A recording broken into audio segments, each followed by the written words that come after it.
Before the crown, before the ceremony, before the weight of 7 decades settled into the stones of palaces and the memory of nations, there was a city. And the city was London, ancient, fog-wrapped, imperial, and utterly certain of its place at the center of the world. The documentary opens not with a face or a name, but with an environment. Dawn over Mayfair in the late 1920s, rendered in the warm amber tones of gaslight and early morning coal smoke. The streets are wet with overnight rain, the cobblestones catching the reflection of iron lamp posts still burning against a sky not yet fully light. Black motor cars move with deliberate slowness along the broad avenues, their polished bodywork gleaming against the grey Portland stone facades of the Georgian terraces that line every street. Horse-drawn delivery carts still share the road with the automobiles, a city in transition, one era not yet fully surrendered to the next. The air, if one could render it visible, would carry the particular quality of interwar London. Coal smoke, damp stone, the faint sweetness of bakeries beginning their morning work, and beneath it all, the ancient mineral smell of the Thames not far distant. Buckingham Palace arrives in the frame as it must, as an anchor, a fixed point, the gravitational center around which the entire documentary will orbit for the hours that follow. In the early morning light of this imagined 1920s dawn, its Portland stone facade carries a quality almost geological in its solidity. The Victoria Memorial stands before it in the forecourt, the gilded figure of victory catching the first pale light above the allegorical figures of truth and justice below. The forecourt itself is immaculate, the ceremonial geometry of its layout expressing an institutional confidence that the surrounding world, for all its post-war uncertainties, has not yet managed to erode. The palace is not merely a building in these opening frames, it is a proposition, a statement about permanence, continuity, and the enduring architecture of a particular kind of authority. The documentary's gaze moves outward from the palace along the Mall, that great ceremonial avenue stretching toward Trafalgar Square, its double rows of plane trees in their winter nakedness, creating a colonnade of bare branches against the pale sky. The Mall in winter carries a particular quality of austere grandeur, its red tarmac surface empty of the crowds that will fill it on ceremonial occasions, its scale most apparent precisely when no human figures diminish it. At its far end, the Admiralty Arch frames the transition into Trafalgar Square, Nelson's column rising above the fountains and the pigeons, the National Gallery's neoclassical facade closing the northern edge of the square with institutional authority. This is the ceremonial axis of empire, the geographic spine along which power announces itself to the world and to its own citizens. And in the late 1920s, that empire is still vast, still confident, still expressed in the architecture of every government building along Whitehall, in the maps that cover classroom walls in red, in the shipping lanes that connect London to every corner of a globe substantially coloured in British imperial territory. The documentary traces this geography not through statistics or declarations, but through the physical environment itself. The India Office's ornate facade on King Charles Street, the cenotaph standing in the middle of Whitehall as a reminder of the cost of maintaining such an empire, the Horse Guards parade where the geometry of military ceremony is inscribed into the very layout of the space. Hyde Park in winter offers a different register, the grand urban park in its seasonal stillness, the Serpentine reflecting a pewter sky, the bare trees along the broad walk creating long perspectives of grey and silver. The park is not empty. Nannies push perambulators along the paths, riders exercise horses along Rotten Row, and the distant sound of the city, motor horns, the rumble of omnibuses on Park Lane, provides a constant reminder that this green space is an island of cultivated nature within the vast urban organism. The park's seasonal stillness in these opening frames carries a quality of suspended time, as if the world is holding its breath before the decade ahead delivers its disruptions. The documentary moves north and east to establish the geography of royal life beyond the capital. Sandringham in Norfolk arrives in the frame as a study in contrasts. The Victorian country house set within its frost-touched estate, the flat Norfolk landscape stretching to distant horizons under enormous skies. The estate's fields in early morning carry a quality of ancient agricultural continuity, the ploughed earth dark against the pale winter grass of the park, the bare hedgerows marking the boundaries of fields worked for generations. This is the landscape of private royal life, less ceremonial than the palace, more intimate in its scale, the architecture of the house itself more domestic than dynastic despite its considerable size. Windsor Castle arrives differently, not as an intimate domestic space, but as something closer to geological fact. Seen from the Long Walk, the castle's silhouette against the Chalkhill sky carries the accumulated weight of 9 centuries of continuous royal occupation. The round tower rises above the medieval walls with a solidity that makes the surrounding landscape seem temporary by comparison. In the morning light of a winter's day, the castle's grey stone walls carry a quality of absolute permanence, a permanence that the documentary will return to repeatedly as the decades pass and the world transforms around this unchanging silhouette. It is into this world, this landscape of imperial confidence, ceremonial grandeur, and private seasonal rhythm, that the story's central figure enters. A child born on the 21st of April, 1926, in a townhouse on Bruton Street in Mayfair, not yet imagined as a future sovereign, not yet carrying the weight of the crown that will eventually define her place in history. The documentary does not rush to introduce her directly. Instead, it allows the environment to speak first, establishing the world that will shape her before the shaping has begun. The streets of Mayfair in the late 1920s carry their own particular character, the most expensive residential district in the capital. Its Georgian squares and terraces housing the aristocracy and the wealthy professional classes in an architectural environment of restrained elegance. The gardens of the private squares are locked to all but residents, their immaculate lawns and mature plane trees expressing a social order as precisely maintained as the topiary. The world visible through the railings of these private gardens is a world of order, hierarchy, and the assumption that things will continue as they have been. But the decade turns, and the environmental mood shifts. The Wall Street crash of 1929 sends its tremors across the Atlantic, and the streets of London begin to carry new evidence of economic distress. The documentary traces this shift through environmental detail rather than economic abstraction. The appearance of queues outside employment exchanges in less prosperous neighborhoods, the contrast between the maintained facades of Mayfair and the shabbier streets of the East End, the reduced traffic on roads where motor cars have become a luxury fewer can sustain. The grand ceremonial spaces remain unchanged, the palace, the abbey, the great government buildings of Whitehall, but the human landscape around them carries the shadow of the Depression in its quieter streets and more subdued commercial activity. The architectural mood of the 1930s carries a particular quality of unease beneath its surface confidence.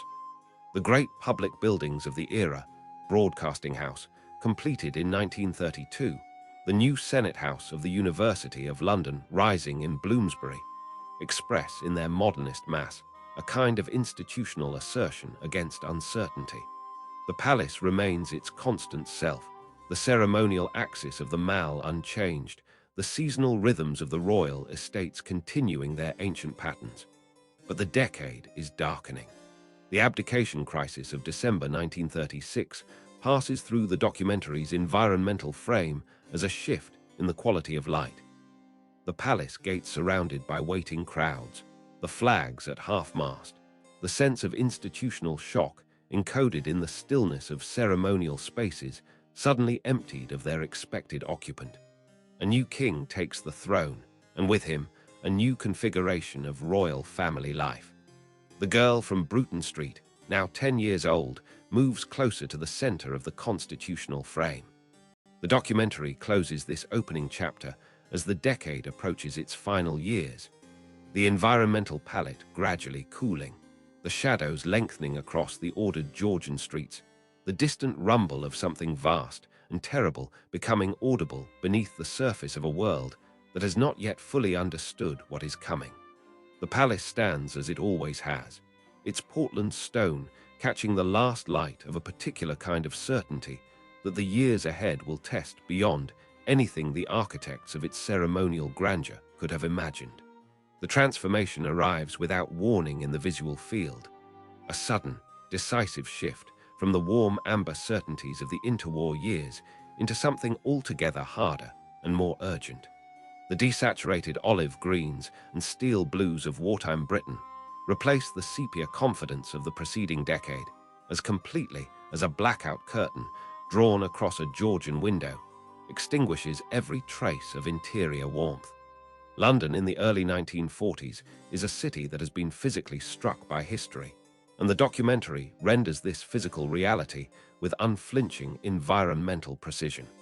The East End arrives first, those densely packed terraces of Stepney, Bethnal Green, and Poplar that bore the concentrated fury of the Blitz with a ferocity the wealthier districts to the west largely escaped. Rubble-strewn streets where entire rows of Victorian housing have been reduced to broken brick and exposed timber, the domestic interiors of upstairs rooms suddenly visible to the open sky, wallpapered walls and fireplace mantels hanging above nothing, the intimate architecture of private life rendered grotesquely public by high explosive. The documentary's camera moves through these environments with deliberate slowness, allowing the scale of destruction to register fully before the narration provides its context. This is not abstraction. This is the physical consequence of a world at war, written into the urban fabric of a city that has stood for centuries and now carries its wounds openly. Yet the environment refuses pure desolation. Even in the most damaged streets, the documentary finds evidence of the particular resilience that the era encoded into its physical landscape. Allotment gardens have appeared in the cleared bomb sites, neat rows of vegetables planted in the rubble-cleared earth, the geometry of cultivation asserting itself against the geometry of destruction. Hand-painted signs on damaged shopfronts announce continued trading from temporary premises. The organizational intelligence of a society mobilized for survival is visible in every carefully maintained firewatch post, every Anderson shelter half buried in a back garden, every carefully stacked sandbag barricade at the base of public buildings. Hyde Park has been transformed. The gracious urban park of the previous chapter, with its perambulator-pushing nannies and rotten row riders, now hosts anti-aircraft gun emplacements positioned across its lawns, their steel barrels angled toward a sky that has become threatening rather than merely atmospheric. Trenches have been dug across the park's open spaces, their raw earth edges softened only slightly by the weeks since their excavation. Yet even here, the allotment impulse has taken hold, vegetable plots established in the park's less strategically critical areas, the ancient ornamental landscape repurposed for the practical business of feeding a city under siege. The Serpentine reflects a sky that carries barrage balloons at intervals across its surface, those silver shapes floating above the city like enormous metallic fish suspended in a grey-blue medium. Buckingham Palace itself has not been spared. The documentary notes the bomb damage sustained by the palace during the Blitz, the chapel destroyed, the forecourt struck, the building that stands as the symbolic heart of the nation made vulnerable in the same way as the terraced houses of the East End. The palace gates carry their sandbag barricades. The forecourt, normally maintained in ceremonial perfection, shows the practical modifications of wartime.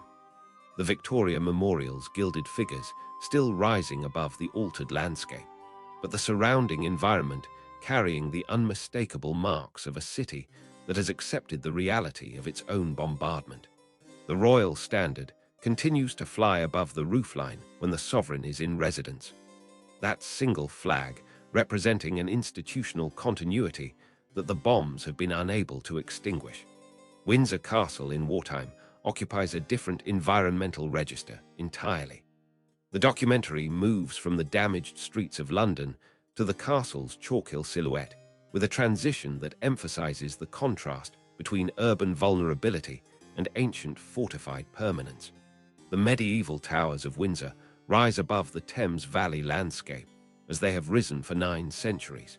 Their grey stone walls carrying an authority that the 20th century's most destructive technology has not fundamentally altered. The castle in these years becomes something more than a royal residence. It becomes a fortress of continuity, a physical embodiment of the institutional persistence that the war effort requires as its symbolic foundation. Within the castle's protected environment, the documentary traces the wartime years of the young princess who will eventually inherit everything these stones represent. The castle's state apartments, stripped of their most valuable contents for safekeeping, carry a particular quality of austere grandeur. The great rooms still magnificent in their proportions and architectural detail, but emptied of the accumulated decorative richness that normally fills them. The long walk stretches south from the castle through parkland that has been partly given over to agricultural use. The ornamental landscape of the previous century adapted to the practical demands of the present one. The city beyond the castle and the palace carries its wartime character in every environmental detail. The blackout transforms London's nocturnal landscape completely. Streets that previously glittered with gaslight and electric illumination reduced to a darkness so profound that navigation becomes a skill requiring relearning. The documentary renders this darkness not as mere absence of light, but as a positive environmental condition, the city's familiar geography made strange and demanding by the removal of its illumination.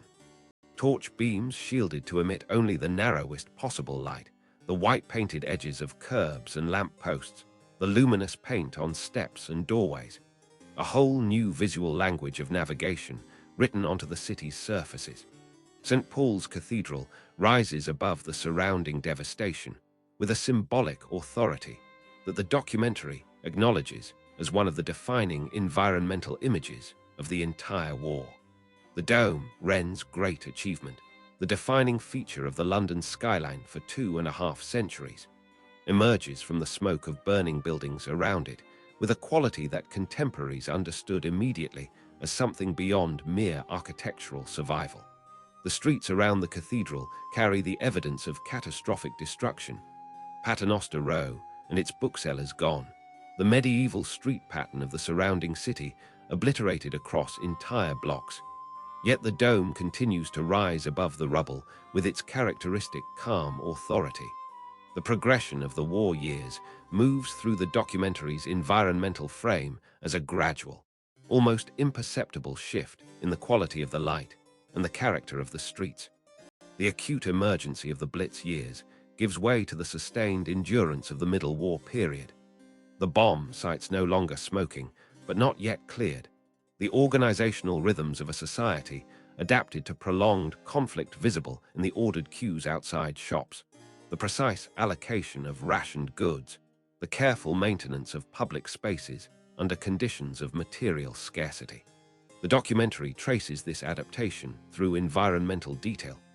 The gardens of London squares given over to food production, the railings of parks and private gardens removed for metal salvage, the physical landscape of the city bearing the marks of collective sacrifice in ways both dramatic and quietly mundane. As the war moves toward its conclusion, the environmental palette begins its slow, tentative warming. The steel blues and olive greens of the conflict years do not vanish suddenly. They soften gradually, the light returning to the streets with a quality that carries something of the amber warmth of the pre-war years, but tempered now by everything the intervening period has contained. The bomb sites remain. They will remain for years, some for decades. But the documentary's gaze begins to find within them the first evidence of what comes after destruction. Rosebay Willowherb colonizing the rubble in great drifts of purple, children playing in the cleared spaces. The tentative geometry of reconstruction beginning to appear at the edges of the most damaged neighborhoods. Victory in Europe arrives in the documentary's environmental frame as a sudden, overwhelming transformation of the city's emotional landscape. The Mall, that great ceremonial avenue that has carried the weight of imperial confidence through the preceding decades, fills with crowds of a density and emotional intensity that the space has rarely, if ever, contained. The palace facade becomes the focal point of a national release of feelings so concentrated that the building itself seems almost inadequate to contain what is directed toward it. The royal standard flies above the roofline in the evening light, and the figures who appear on the balcony above the forecourt, including the young princess who has spent these years within the castle's wartime rhythms, face a city that has endured its most severe testing and emerged, damaged but unbroken, into the possibility of what comes next. The documentary closes this chapter as the immediate post-war landscape begins its slow process of reconstruction. Bomb sites are cleared, their rubble carted away to reveal the bare earth beneath.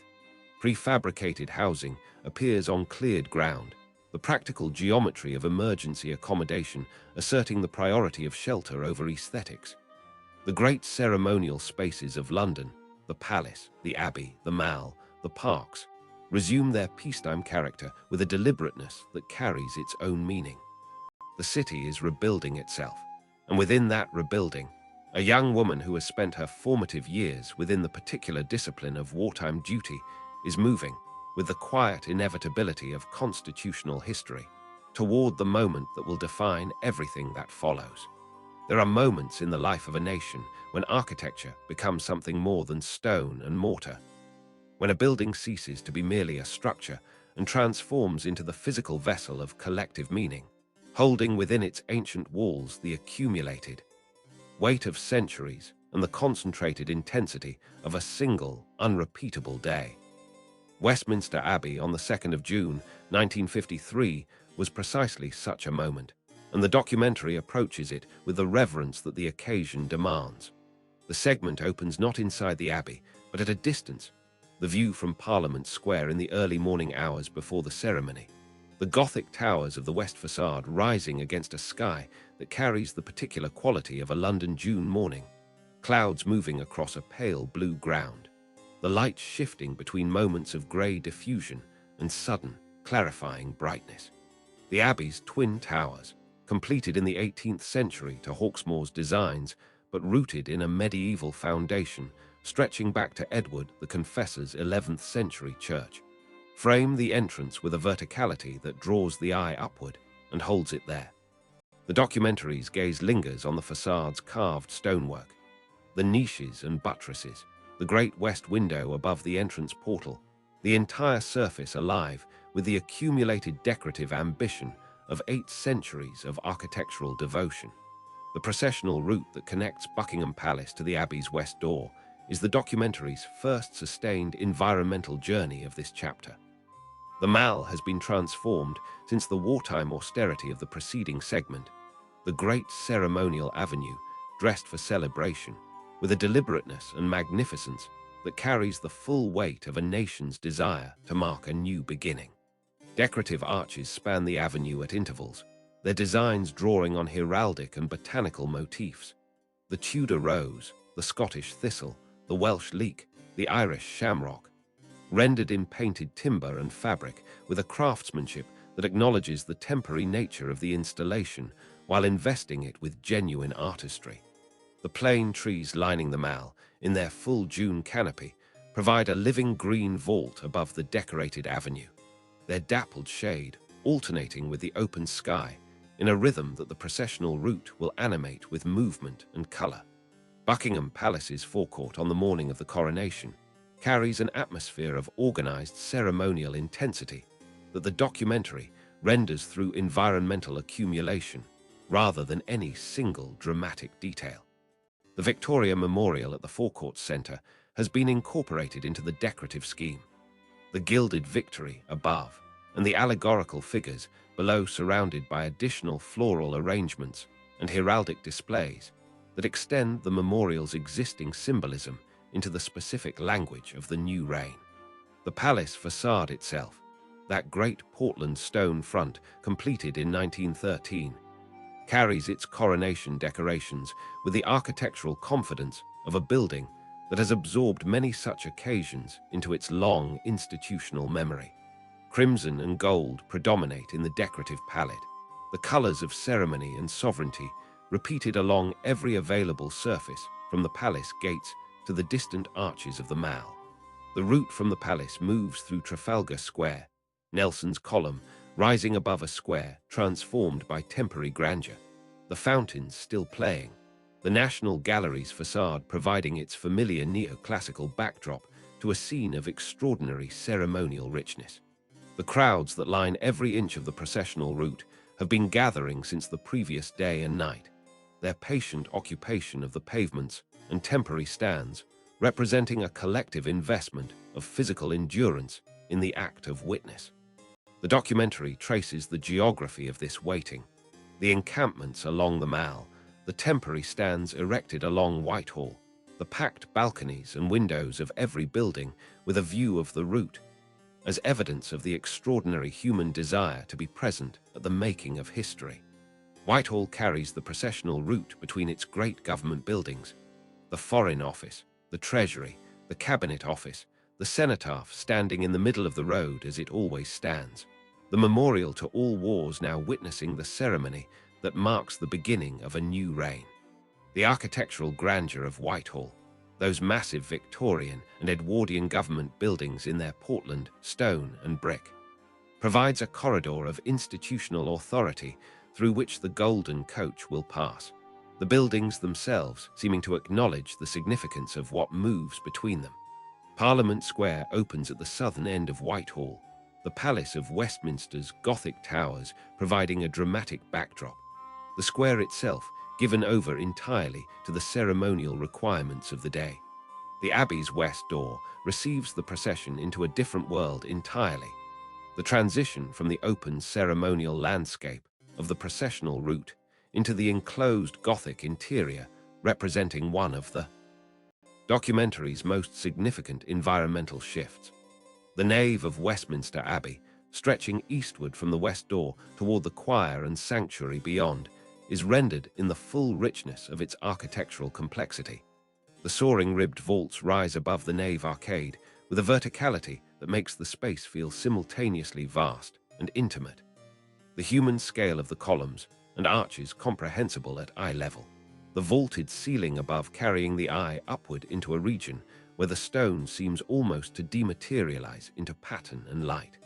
The stained glass windows of the Abbey cast their kaleidoscopic light across the ancient floor with an intensity that the June morning amplifies into something approaching the theatrical. Crimson and gold predominate in the light that falls across the nave. The colors of the coronation's decorative scheme echoed and exceeded by the medieval glass, as if the building itself has been waiting centuries to provide precisely this illumination for precisely this occasion. The documentary's rendering of this light is among its most technically demanding achievements. The way colored light moves across carved stone surfaces, pools in the indentations of medieval floor tiles, catches the edges of gilded architectural details, and transforms the faces and robes of those assembled within into something luminous and otherworldly. The coronation chair, positioned beneath the crossing where nave and transepts intersect, occupies the documentary's visual attention with the focused intensity that the object demands. Ancient beyond any other piece of furniture in the Abbey's considerable collection, the chair carries within its carved oak frame the accumulated weight of every coronation since Edward I commissioned it in the late 13th century. The Stone of Destiny, returned to Scotland in 1996, but present beneath the chair's seat on this June morning in 1953, connects the ceremony to a symbolic geography extending far beyond England, to Scotland, to the ancient kingdoms whose legitimacy the coronation ritual claims to inherit and perpetuate. The documentary renders the chair not as a museum piece, but as a living ceremonial object, its worn surfaces and ancient carvings speaking of every sovereign who has occupied it before. The sanctuary beyond the choir, the innermost ceremonial space where the central acts of the coronation will take place, is prepared with a precision that reflects months of rehearsal and centuries of accumulated ritual knowledge. The documentary traces the layered spatial sequence from west door to sanctuary as a journey of increasing ceremonial intensity. Each architectural threshold, the choir screen, the steps to the choir, the further steps to the sanctuary itself, marking a deepening of the sacred and constitutional significance of the space. The altar, the coronation chair, the positions of the Archbishop of Canterbury and the assembled peers. Every element of the spatial arrangement carries meaning that the documentary's environmental storytelling conveys through careful attention to placement, proportion, and the quality of light that falls upon each significant object and location.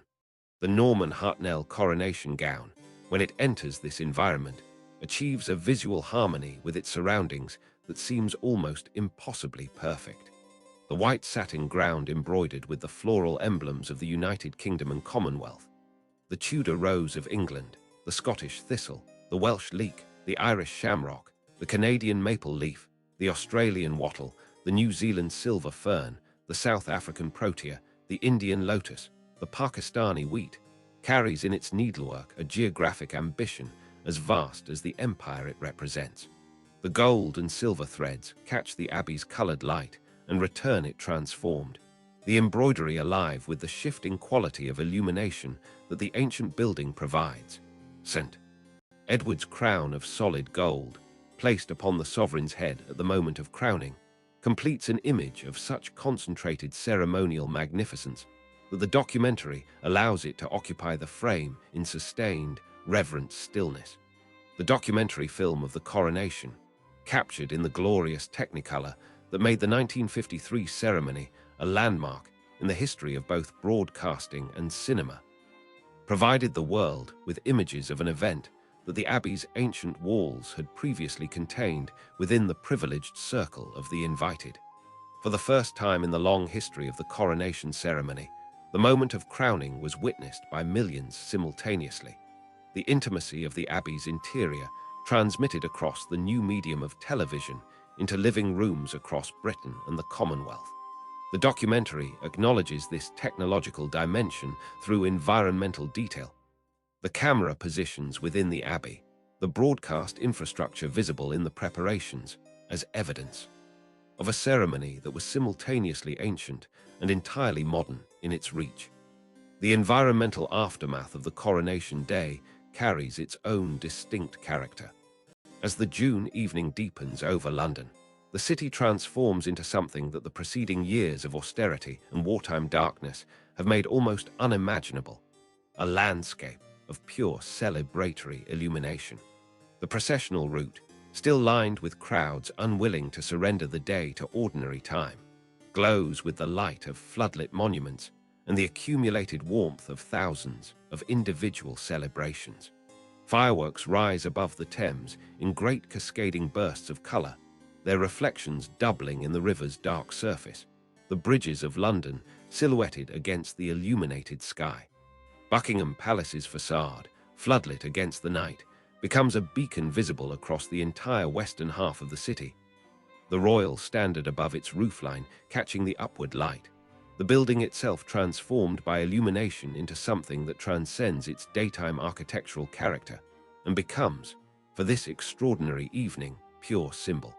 The Mall stretches before it in a corridor of light and celebration, the plane tree's June canopy catching the glow from below, the entire ceremonial axis of the capital alive with the particular joy of a nation that has, in the space of a single ancient ceremony conducted in a building nearly 1,000 years old, renewed its covenant with continuity. The world that the newly crowned sovereign inherited extended far beyond the ceremonial geography of London, far beyond the processional routes and Gothic interiors and floodlit palace facades that had defined the coronation's visual world. It stretched across every climate zone on Earth, touching every ocean, encompassing landscapes of such staggering diversity that no single environmental palette could contain them. And it was changing, fundamentally, irreversibly, with a speed that the ancient stones of Westminster Abbey could not slow and the weight of the crown could not arrest. The documentary's gaze lifts from London and travels eastward and southward, following the arc of a world in transformation. Kenya arrives first, and it arrives as memory as much as landscape. The Aberdare Highlands in February 1952, rendered in the warm ochre and deep green of East African early morning, carry within their beauty the specific weight of a moment that altered everything. The fig tree at Treetops Lodge rises against an enormous sky, its canopy silhouetted in the particular quality of equatorial dawn light, that rapid, clarifying brightness that has no equivalent in the gradual northern European mornings of London or Windsor. The waterhole below the lodge reflects the sky in its still surface, the surrounding savanna stretching to distant ridgelines in every shade of amber and green that the dry season produces. It was here, in this landscape of extraordinary natural grandeur, that the news arrived. A princess had ascended into the branches of an African fig tree as a princess and descended as a queen. The transfer of sovereignty encoded not in the Gothic stones of Westminster, but in the warm air of the East African highlands, the distant sounds of the bush, the vast, indifferent sky above a continent beginning its own transformation toward independence. The documentary moves through the Commonwealth's geographic breadth with deliberate, sweeping ambition. Sydney Harbour arrives as a study in blue, the deep Pacific blue of the harbour itself, the paler blue of the Australian summer sky above, the white geometry of ferry wakes crossing between the headlands. The opera house that will eventually define this harbour's global image does not yet exist in the early 1950s. Instead, the documentary renders the existing cityscape of sandstone government buildings and Victorian commercial architecture along the waterfront, the harbour bridge's steel arch, already a decade old, the city spreading across its sandstone ridges in the warm amber light of the southern hemisphere summer. Melbourne's Yarra River carries its own character, the broader, flatter landscape of Victoria's capital, its wide Victorian boulevards and ornate civic architecture expressing a different register of colonial ambition than Sydney's harbour drama. The 1950-350 for Royal Tour, the first circumnavigation of the globe by a reigning British monarch, traced a geographic arc of almost incomprehensible scale. The documentary renders this journey as a sequence of arrival environments, each harbour and airport and ceremonial plaza distinct in its climate, architecture, and cultural character. The deep blue of open ocean crossings, the Indian Ocean, the Pacific, the Tasman Sea, punctuate the sequence of arrival landscapes, the vast emptiness of open water emphasizing the distances involved, and the extraordinary ambition of a tour that was simultaneously a personal journey and a geopolitical statement. Arrival harbours crowd with welcoming flags in every port, the Union Jack present, but increasingly accompanied by the flags of nations that are beginning to imagine their own distinct symbolic identities. The Caribbean islands arrive in the documentary's frame with their particular quality of tropical light. The turquoise of shallow Caribbean water, unlike any other blue in the world's colour vocabulary. The colonial-era government buildings of Georgetown and Kingston and Bridgetown repainted in the brighter hues that independence-era civic pride demands. The landscape of these islands carries a complexity that the documentary acknowledges through environmental layering. The beauty of the natural setting, the architectural legacy of the colonial period, and the emerging visual language of nations defining themselves on their own terms rather than in relation to a distant metropolitan center. West Africa arrives in the documentary's geographic survey as a landscape of newly confident civic identity. The ceremonial plazas of Accra and Lagos in the late 1950s and early 1960s carry the visual energy of independence. National flags in their distinctive colors replacing the Union Jack above government buildings. The architectural ambitions of newly sovereign nations expressed in civic buildings that blend modernist international styles with local materials and cultural references. Ghana's independence in 1957, the first sub-Saharan African nation to achieve it, registers in the documentary's environmental frame as a shift in the color palette of an entire continent. The deep greens and golds of Ghanaian national colors appearing in a landscape that had previously been organized around different symbolic priorities. The Commonwealth itself was undergoing a transformation as profound as any in its geographic extent. The imperial structure that had organized the relationship between Britain and its territories was dissolving, not always smoothly, not always without conflict, into something genuinely new. The documentary traces this transformation through the architectural evidence of changing political realities. The lowering of one flag and the raising of another above the same government building, the renaming of streets and squares and public spaces, the gradual replacement of imperial statuary with the commemorative imagery of national independence movements. These environmental details carry the weight of historical change more precisely than any abstract narration could achieve. Back in Britain itself, the 1950s and early 1960s cityscape was undergoing its own transformation. The Festival of Britain's South Bank site, that extraordinary experiment in modernist civic optimism mounted in 1951, had left its most permanent legacy in the Royal Festival Hall, its clean horizontal lines and generous public spaces representing an architectural philosophy entirely distinct from the Victorian grandeur that surrounded it. The South Bank's transformation from industrial riverfront to cultural destination was underway, the Thames embankment acquiring a new character as the decade progressed. New housing estates were rising on bomb-cleared land across London and the major cities. The optimistic geometry of post-war social housing, the towers and deck access blocks that represented the era's confident belief in planned modernity as the solution to inherited urban problems. The first glass office towers were beginning to alter the London skyline in ways that the Portland stone certainties of the pre-war city had not anticipated. The documentary traces this skyline evolution through environmental observation, the new vertical elements appearing above the established roofline, the reflective surfaces of glass curtain walls introducing a new visual vocabulary into a cityscape previously dominated by masonry. Buckingham Palace's facade, seen from the Mall against this evolving backdrop, carries its own kind of commentary. The unchanging Portland stone front of the sovereign's London residence persisting against a skyline that is visibly, irreversibly becoming something different from what it had been. The paradox that defined this era was one of simultaneous contraction and expansion.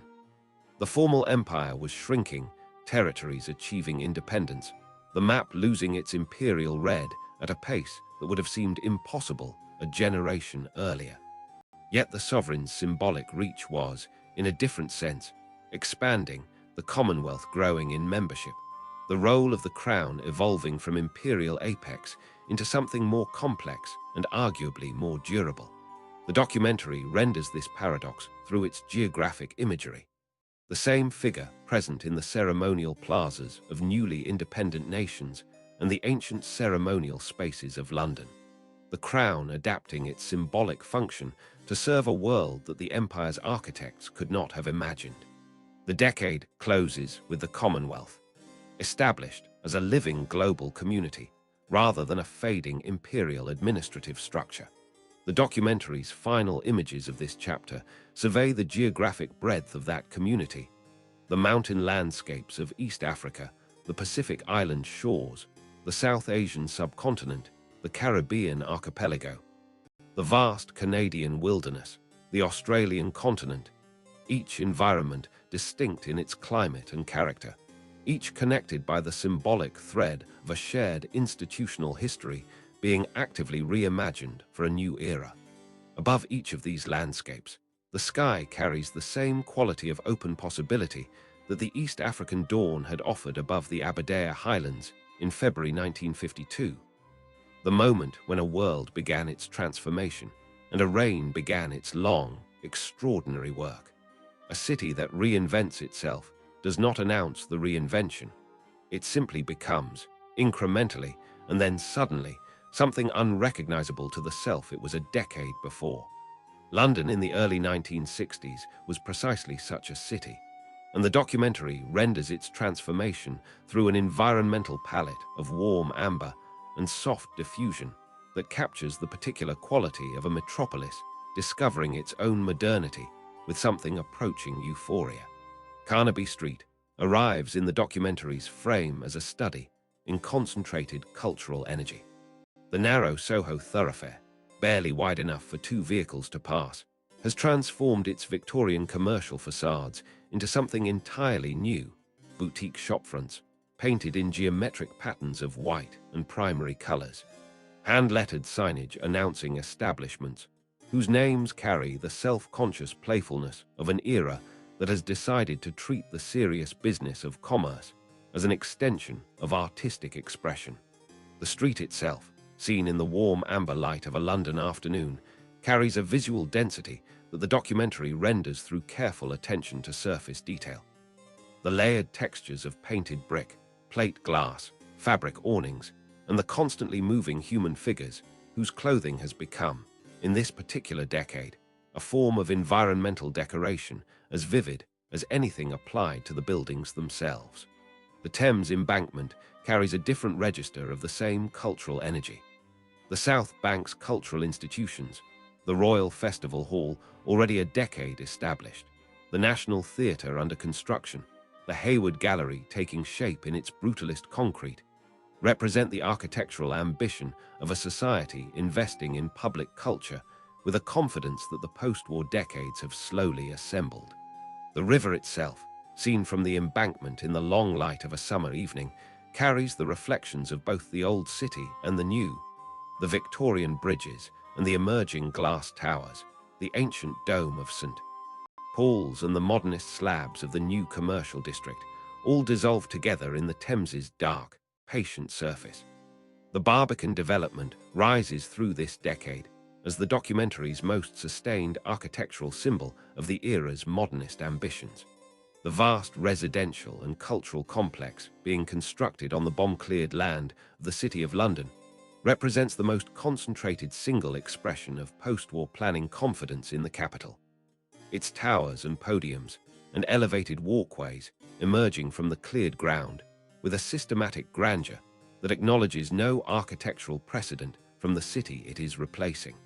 The documentary renders the Barbican under construction as a landscape of scaffolding and raw concrete, the towers rising floor by floor above the surrounding streets, the scale of the intervention visible in the way it interrupts the established roofline of the surrounding city with its uncompromising vertical ambition. Against all of this transformation, Buckingham Palace maintains its absolute constancy. The documentary returns to the palace facade with deliberate frequency throughout this chapter, each return emphasizing the contrast between the Portland stone certainty of the sovereign's London residence and the accelerating pace of change in the city surrounding it. The forecourt, the Victoria Memorial, the ceremonial gates, these elements persist unchanged through the swinging 60s visual revolution. The palace's architectural conservatism carrying a meaning that transcends mere institutional inertia.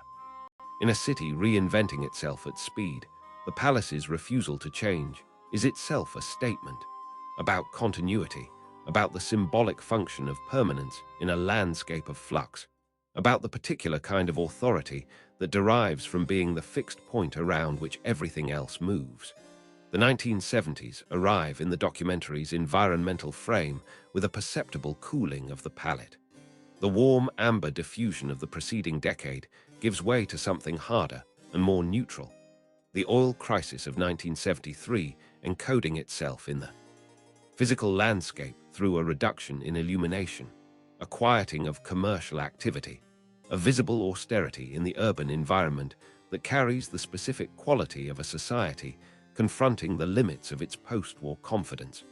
The streets of London in the mid-1970s carry this quality with particular clarity.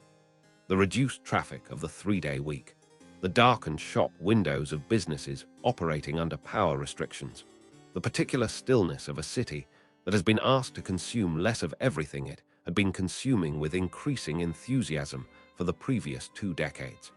The documentary extends its geographic range northward and westward in this decade, acknowledging the industrial landscapes of the Midlands and the North that the capital's cultural self-absorption has too often rendered invisible.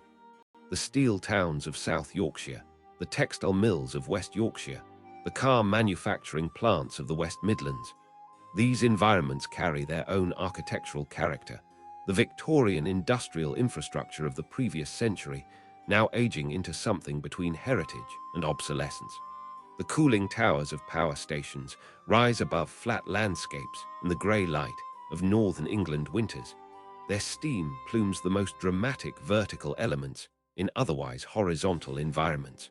The documentary renders these landscapes without condescension, their scale and functional grandeur acknowledged with the same cinematic attention given to the ceremonial spaces of the capital. The Silver Jubilee of 1977 floods the documentary's environmental frame with color and crowds in a sudden, joyful reversal of the decade's prevailing austerity. The Mall on the day of the Jubilee celebrations carries a density of human presence that transforms the great ceremonial avenue into something almost unrecognizable from its everyday character. The red tarmac surface invisible beneath the packed crowds, the plane tree's summer canopy providing a green vault above a corridor of flags, bunting, and the particular visual energy of a national celebration that has been building across the preceding months. The palace facade carries its Jubilee decorations with the practiced ease of a building that has absorbed many such occasions. The banners and illuminations adding festive layers to the architectural permanence beneath. The bonfires lit across the country on Jubilee night represent one of the documentary's most visually ambitious sequences. The chain of celebratory fires stretching from the south coast to the Scottish Highlands, each bonfire visible from the next in a linked sequence of light that traces the geography of the nation, is rendered as an aerial environmental survey, the camera moving northward above a darkened landscape punctuated by the warm orange glow of fires on hilltops, in village greens, on clifftops above the sea. The ancient practice of beacon fires, used for centuries to communicate across distances that other means could not bridge, repurposed here as pure celebration. The landscape itself made to speak a language of collective joy that requires no translation. The early 1980s bring a shift in the documentary's environmental register that acknowledges the complex social landscape of the Thatcherite decade without reducing it to simple polarity.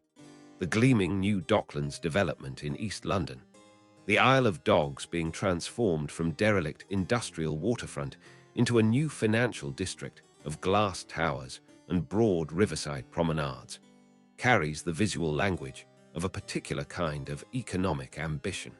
Canary Wharf's towers rising above the former West India docks represent the most dramatic single transformation of the London landscape since the post-war housing estates, their reflective glass surfaces introducing a new scale of commercial architecture into a part of the city that had been defined for generations by the functional infrastructure of imperial trade.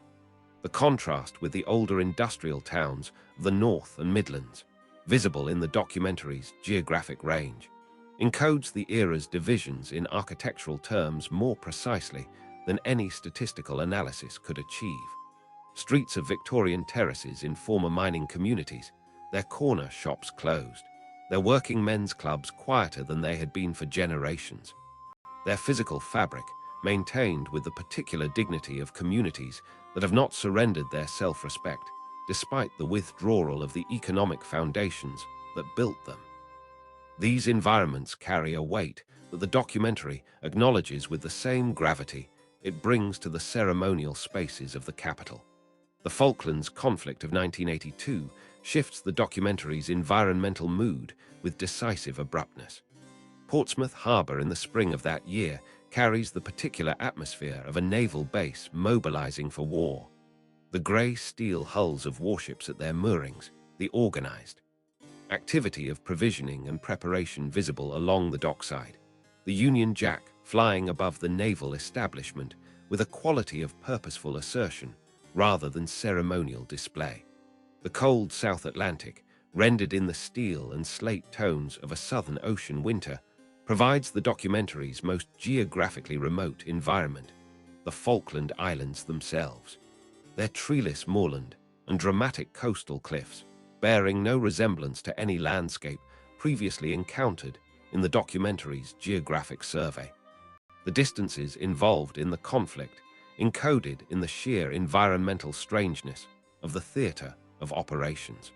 The decade closes with the documentary surveying the architectural contrast that defines the era's legacy in the built environment. The gleaming towers of the New Docklands financial district catch the winter light above the Thames with a confidence that the economic policies of the decade have made possible. The older industrial landscapes of the North and Midlands carry the evidence of deindustrialization in their empty factory floors and overgrown sidings. Between these poles, Buckingham Palace persists in its Portland stone certainty, the forecourt unchanged, the ceremonial gates maintaining their gilded authority, the royal standard flying above the roofline when the sovereign is in residence.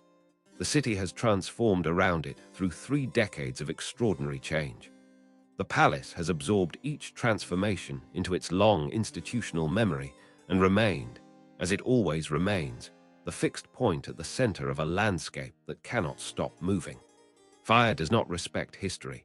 It does not pause before ancient stonework or hesitate at the threshold of rooms that have witnessed centuries of human ceremony. When flames broke through the roof of the private chapel at Windsor Castle on the 20th of November 1992, they moved with the indifferent efficiency of pure destruction through spaces that had stood for 900 years. And the documentary opens on this moment with a visual directness that the gravity of the event demands. The Brunswick Tower burns against a November sky, the orange and amber of the flames carrying a terrible visual beauty against the grey English afternoon. Smoke billows above the ancient walls in columns of black and grey that are visible for miles across the Thames Valley, the castle's familiar silhouette interrupted and obscured by the catastrophe unfolding within it. The documentary renders the fire not as spectacle, but as loss.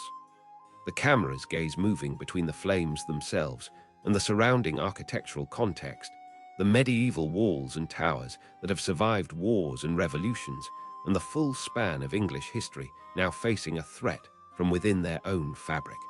The state apartments, those great rooms whose painted ceilings and gilded cornices represented the accumulated decorative ambition of centuries of royal patronage, are consumed with a speed that makes the scale of the destruction almost impossible to comprehend in real time. The environmental aftermath maps the damage with careful, unflinching attention. Scaffolding rises around blackened stone in the days following the fire, the steel tubes and timber boards creating a utilitarian framework around the wounded architecture that emphasizes by contrast the elaborateness of what the flames have destroyed. The vast emptiness of gutted rooms open to the November sky carries a quality of exposure that is almost indecent. The interior spaces of the castle, always protected from the outside world by their thick stone walls, suddenly continuous with the grey sky above, their floors covered in debris, their walls stripped to bare stone by the fire's passage. The castle's roofline, interrupted by the absence of the structures the fire has consumed, creates a silhouette against the winter sky that carries the visual grammar of damage, the familiar profile broken, the expected continuity of the skyline disrupted by the fact of catastrophe. The year 1992 had already established itself as one of extraordinary institutional strain before the fire added its physical dimension to the crisis. The documentary traces the broader landscape of this annus horribilis. The phrase the sovereign herself would use in a speech at the Guildhall 4 days after the fire, through the cooler, more neutral palette that characterizes the decade's visual register. The warm amber certainties of the 1960s and the bold celebratory colors of the Silver Jubilee have given way to something harder and more questioning. A tonal environment that reflects a monarchy navigating a level of public scrutiny for which the preceding decades had not fully prepared it. The marriages that had defined the royal family's public image in the celebratory early 1980s were fracturing with a visibility that the institutional architecture of the monarchy had no established mechanism for managing. The separation of the Prince and Princess of Wales, announced in December 1992, registered in the documentary's environmental frame as a shift in the quality of attention directed toward the ceremonial spaces of the capital. The crowds that gathered outside Buckingham Palace and Kensington Palace carried a different emotional character from the jubilant masses of the Silver Jubilee, more questioning, more complex in their feeling. The simple equation between the monarchy's ceremonial grandeur and the nation's effective investment in it becoming more complicated than it had previously appeared. Kensington Palace occupies a new prominence in the documentary's geographic survey during these years. The red brick Jacobean palace, set within its Kensington Gardens landscape, had always existed at a slight remove from the primary ceremonial geography of the Mall and Buckingham Palace. More intimate in its scale, more domestic in its architectural character, its setting within the park giving it a quality of sequestered privacy that the sovereign's London residence could never claim. Through the 1980s and into the 1990s, it had become associated with a different kind of royal presence, one that engaged with the public in ways that the formal ceremonial architecture of the palace could not easily accommodate. The documentary acknowledges this geographic shift without editorial judgment, allowing the environmental contrast between the two palaces to carry its own meaning.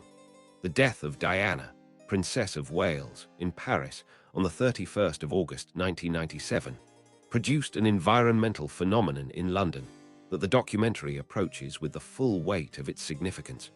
What happened to the spaces around Buckingham Palace and Kensington Palace in the days following the news was without precedent in the long history of public mourning in the capital. A spontaneous transformation of the ceremonial landscape into something raw, human, and entirely outside the established grammar of institutional grief. The floral tributes began arriving within hours. By the end of the first day, the gates of Kensington Palace were already half obscured by the accumulating mass of flowers, cards, soft toys, and personal messages that mourners were bringing from across London and beyond. By the end of the first week, the carpet of cellophane-wrapped bouquets and handwritten notes extended outward from the palace, gates across the surrounding pathways of Kensington Gardens in a mass that defied easy description. The documentary renders it through a sustained environmental survey that moves from the intimate scale of individual tributes to the overwhelming collective scale of the whole. The smell of flowers in the late summer heat, the rustle of cellophane in the breeze, the handwritten words on cards and notes. These sensory details are conveyed through environmental suggestion rather than direct description. The visual rendering of the tribute landscape carrying its emotional weight through sheer accumulated scale. The Mall, as a space of public mourning, carried a different character from its familiar ceremonial function.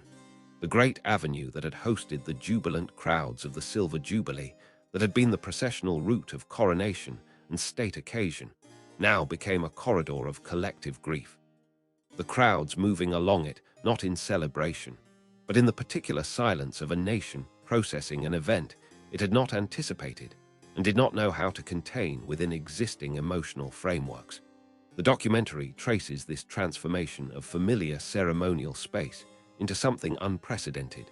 The architectural permanence of the Mall's plain trees and red tarmac surface, providing a continuous environmental anchor for an emotional experience that had no established form. The flag above Buckingham Palace became, in these September days, the single most scrutinized environmental detail in the country. The absence of a flag at half-mast above the palace, the royal standard, by constitutional convention, flying only when the sovereign is in residence and never at half-mast, became a focal point for public feeling that the documentary acknowledges as a moment of genuine institutional reckoning. When the Union Jack was eventually raised at half-mast above the palace on the eve of the funeral, the environmental detail carried the weight of an institutional response to a public grief that had made its expectations unmistakably clear.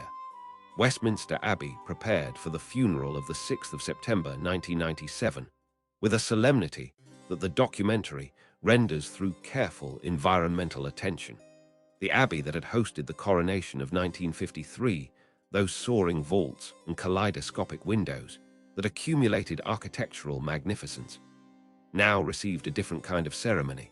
The Gothic interior dressed not in the crimson and gold of sovereign celebration, but in the quieter register of farewell.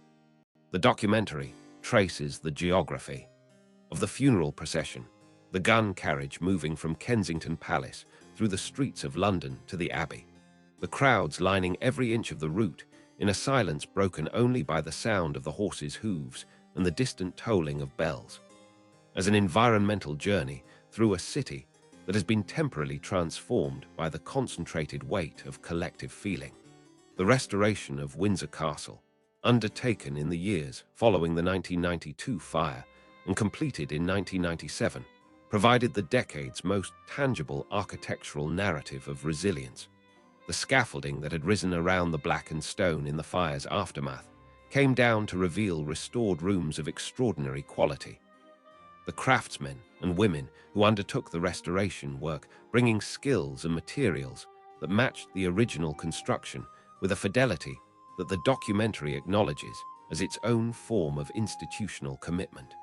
The lantern lobby, the grand reception room, the crimson drawing room, each restored space represented not merely the repair of physical damage, but the reassertion of continuity, the insistence that what the fire had consumed could be rebuilt, and that the rebuilding itself carried meaning. Windsor Castle at the decade's end stood on its chalk hill with renewed solidity, the restored roofline once again complete against the Thames Valley sky. The ancient silhouette reassembled from its interrupted state into the familiar profile that 9 centuries of continuous occupation had established as one of the most recognizable architectural forms in the world. Joy, when it arrives at sufficient scale, transforms the physical world. It repaints familiar streets in colors that ordinary days never produce. It fills ceremonial spaces designed for thousands with hundreds of thousands. It turns a river into a stage and a palace facade into a canvas for collective feeling so concentrated that the stone itself seems to warm beneath its pressure. The great Jubilee celebrations of the reign did precisely this. 3 times across 35 years, the Mall and the Thames and the ancient ceremonial geography of London were remade by the particular alchemy of a nation choosing, deliberately and with enormous collective energy, to celebrate. The Silver Jubilee of 1977 arrives in the documentary's environmental frame as a sudden, decisive reversal of the decade's prevailing austerity. The Britain of the mid-1970s had been a landscape of economic constraint, quieter streets, reduced illumination, the visual vocabulary of a society asked to consume less of everything. Against this backdrop, the Jubilee's transformation of the ceremonial landscape carried an almost shocking intensity of color and human density. The Mall on the day of the central celebrations was unrecognizable from its everyday character. The red tarmac surface invisible beneath the packed crowds, the plane tree's summer canopy providing a living green vault above a corridor of bunting and flags that stretched the full length of the avenue from Buckingham Palace to Trafalgar Square. The bunting of 1977 carries its own period character. The red, white, and blue triangular flags in the particular fabric weights and printing technologies of the era, their colors slightly faded from weeks of outdoor display. The strings sagging gently between their attachment points with the comfortable informality of street decoration that has been lived with rather than merely installed. Every residential street in the country that mounted its own celebration contributed its own version of this decorative language. The documentary traces the Jubilee's reach beyond the ceremonial capital through environmental suggestion. The same bunting pattern repeated in terraced streets and village greens and housing estate forecourts across the entire geographic breadth of the nation. The palace facade on Jubilee Day carries its decorations with the practiced ease of a building that has absorbed many such occasions into its long institutional memory. Banners and illuminations add festive layers to the Portland stone permanence beneath. The Victoria Memorial at the Forecourt Centre incorporated into the celebratory scheme with heraldic displays that extend its existing symbolism into the specific language of 25 years of reign. The crowds in the forecourt and along the Mall carry the visual technology of their era, cameras of the 1970s, the particular design of portable radios, the clothing silhouettes of the decade. all of which the documentary renders with period accuracy, while the palace itself remains its constant, unchanging self behind the shifting human foreground. The Golden Jubilee of 2002 occupies a different emotional register, a celebration that arrives after the turbulent 1990s with a quality of hard-won affirmation rather than uncomplicated joy. The Mall in June 2002 carries a crowd density comparable to 1977, but the visual technology visible in spectators' hands has transformed completely. The documentary traces this technological evolution with deliberate attention. The disposable cameras and early mobile phones of 2002 replacing the film cameras of 1977, the crowd's relationship to the act of witnessing mediated by devices that did not exist a generation earlier. Yet the Mall itself is unchanged, the plane trees in their June canopy providing the same living vault above the same red tarmac surface, the palace at the avenue's end maintaining its absolute architectural constancy across the quarter century, separating the two celebrations. The Golden Jubilee weekend brought a different kind of environmental spectacle to the palace forecourt. The pop concert, staged in the grounds of Buckingham Palace on the evening of the 3rd of June 2002, represented a deliberate transformation of the sovereign's formal residential landscape into something entirely without precedent. The stage erected against the palace facade, the amplification towers rising above the ceremonial gates, the enormous crowd filling the Mall and the surrounding parks. These environmental details carried the meaning of an institution actively engaging with the cultural language of its era, rather than maintaining the ceremonial distance that the palace's architectural grandeur might otherwise suggest. The documentary renders this transformation not as incongruity, but as institutional intelligence.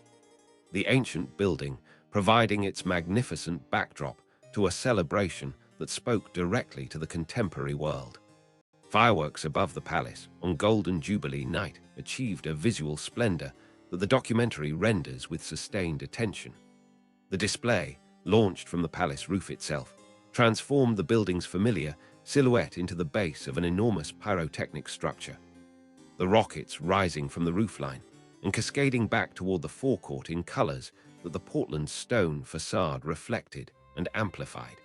The Mall below, packed to its absolute capacity, provided a human landscape of upturned faces and extended arms. The crowd's collective gaze directed upward toward a sky temporarily remade in celebration. The Diamond Jubilee of 2012 brought the Thames itself into the documentary's celebratory geography, with an ambition that no previous Jubilee had attempted.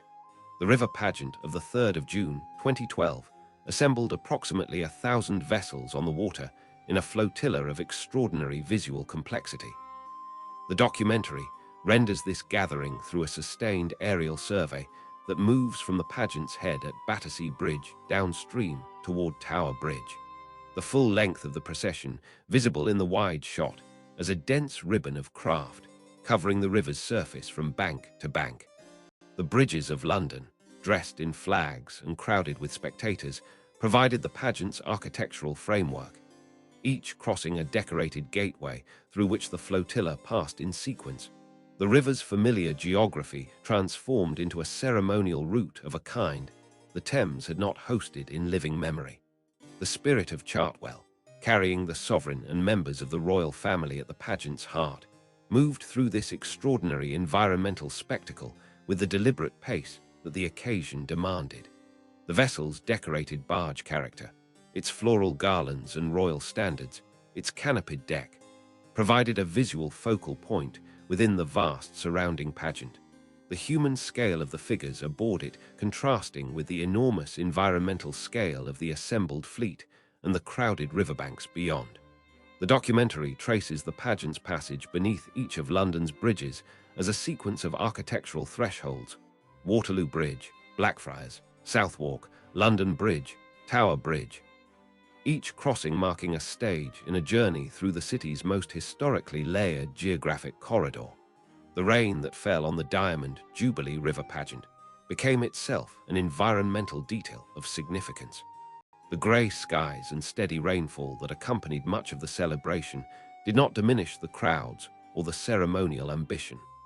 Instead, the documentary renders the wet weather as a kind of environmental authenticity, the pageant proceeding through the rain with the same composure that the institution it celebrated had maintained through every kind of weather across 6 decades. The reflections of flags and illuminated vessels in the rain-darkened surface of the Thames carried their own visual richness, the river's surface alive with the doubled imagery of the celebration above it. The Olympic Games of London 2012 brought a different register of celebration to the city in the weeks following the Diamond Jubilee. The Olympic Stadium in Stratford, rising above the transformed landscape of the lower Lee Valley, represented the most dramatic single environmental intervention in East London since the Docklands development. Of the preceding decades, the industrial waterways that had defined this part of the city for generations had been remade into a gleaming sporting complex. The velodrome's sweeping roof, the aquatic centre's wave-form canopy, the ArcelorMittal Orbit Tower rising above the Olympic Park as a deliberately eccentric vertical landmark.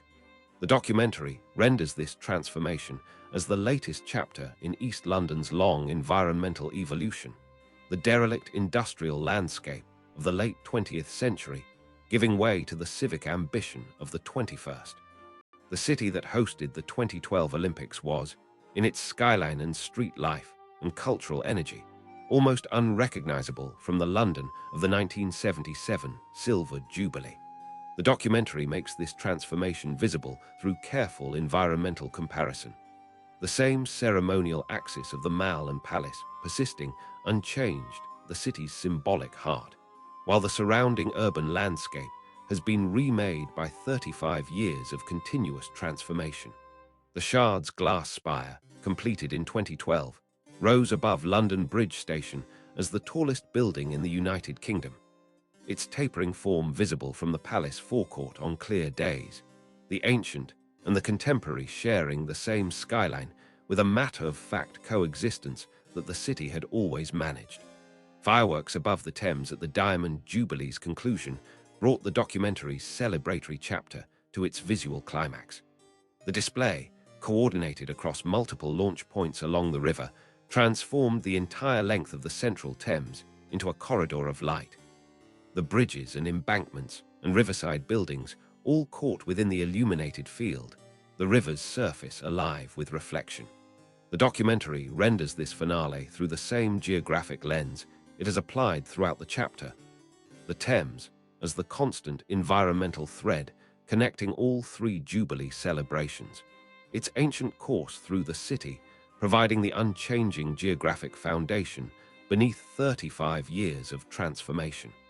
The palace, seen from the river in the Diamond Jubilee's final illumination, catches the fireworks light against its Portland stone facade and returns it, as it has always returned whatever light the city directs toward it, with the quiet, absolute constancy that is its defining architectural character. 56 nations, every climate zone on Earth, coastlines stretching across more combined ocean frontage than any other voluntary association of sovereign states in human history. The Commonwealth of the 21st century is not an empire's shadow or an administrative convenience. It is a living geographic reality of staggering diversity, and the documentary approaches it as such, allowing the sheer environmental breadth of its member nations to make the argument that no narration alone could sustain. The Commonwealth heads of government meetings that punctuated the decades of the reign were themselves geographic events, each host nation expressing its identity through the architectural and environmental character of the venues it chose. Singapore in 1971 offered the gleaming civic confidence of a city-state that had transformed itself within a single generation from colonial port to economic powerhouse, its modernist government buildings set against the equatorial green of a tropical island that had made itself into something unprecedented. The documentary renders Singapore's hosting environment through its particular quality of tropical light. The intense brightness of an equatorial noon, the deep shadows beneath the canopy of the city's extraordinary urban tree cover, the harbour visible beyond the civic architecture in a blue that carries none of the grey uncertainty of northern European waters.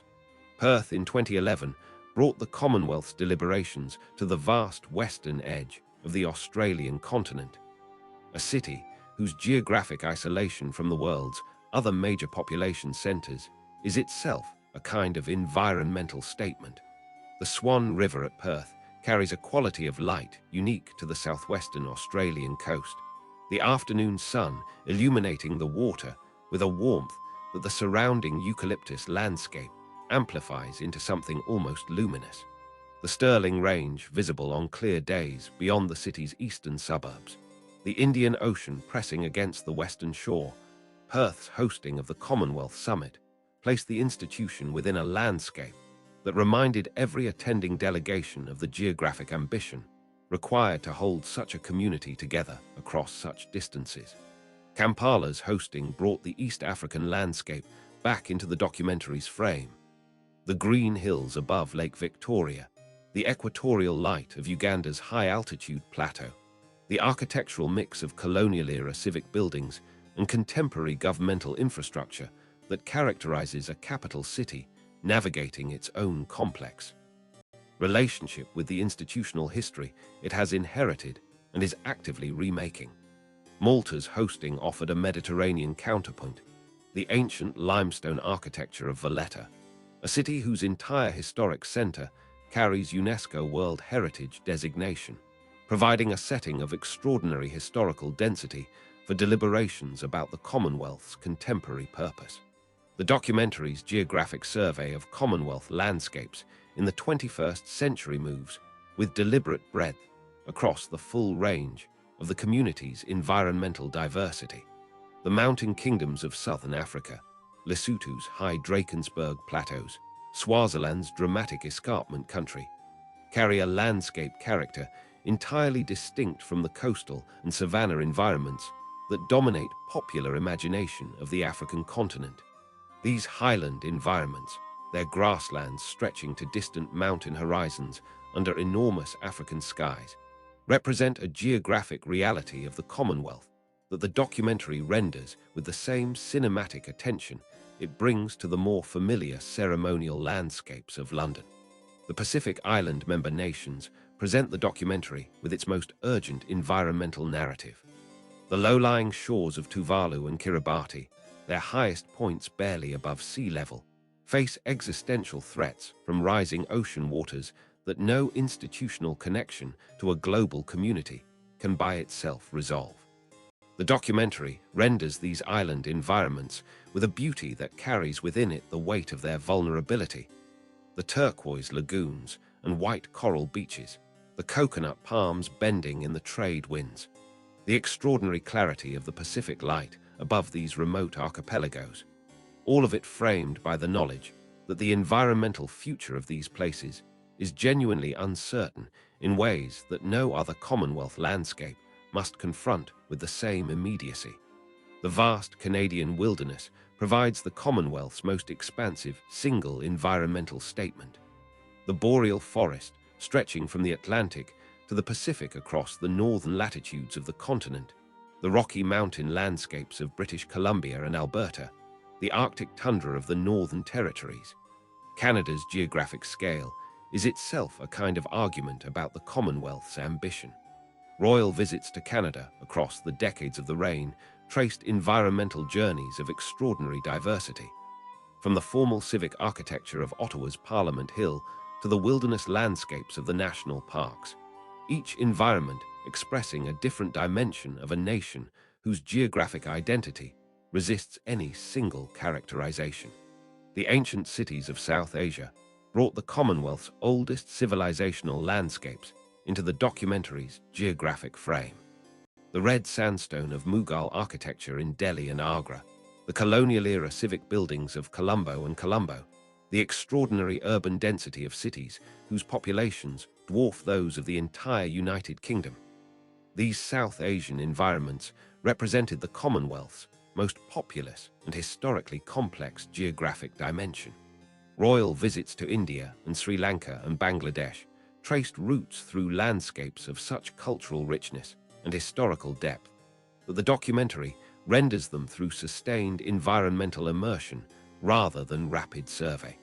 The royal standard, present at each Commonwealth gathering in some form, above the venue building, on the bonnet of the state car, in the ceremonial arrangements of formal dinners, provided the visual thread connecting these enormously diverse environments to the symbolic center of the institution.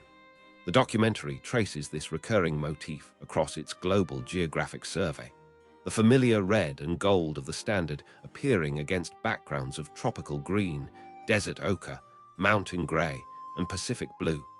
The same symbol reading differently in each environment while maintaining its consistent identity across all of them. Buckingham Palace, revisited briefly at this chapter's close, anchors the global survey in its familiar environmental reality. The Portland stone facade catches the afternoon light with its characteristic composure, the royal standard above the roofline indicating the sovereign's presence within. The forecourt and the mall beyond it extend the palace's ceremonial geography into the city around it. And beyond the city, beyond the island, across the oceans that connect 56 nations in a voluntary community of shared history and evolving purpose, the Commonwealth's diverse landscapes continue their own distinct seasonal rhythms, each environment particular to itself, each connected by the symbolic thread that the palace and its standard represent at the community's symbolic heart. There is a place where the sovereign ceased to be a symbol and became simply a person, where the weight of ceremony was exchanged for a few weeks each year for the weight of Highland air, and where the River Dee's cold clarity offered something that no palace forecourt or coronation throne could provide.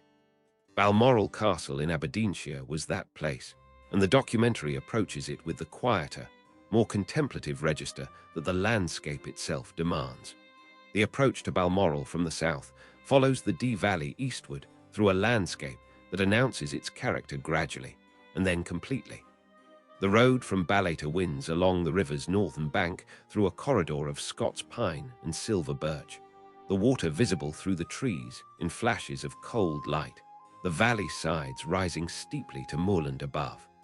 In summer, the birch canopy filters the highland light into something dappled and gentle, a quality entirely distinct from the hard-edged brightness of the ceremonial spaces the documentary has previously inhabited.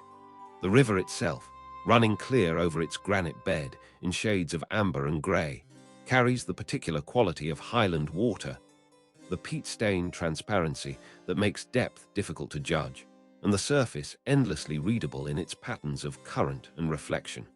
The castle arrives in the frame as its Victorian architects intended, a sudden revelation of grey granite baronial towers above the tree line, the turrets and crow-stepped gables of the building that Prince Albert commissioned in the 1850s rising against the hillside, behind with a confidence that acknowledges its romantic debt to Scottish castle architecture while making no pretense of actual medieval origin.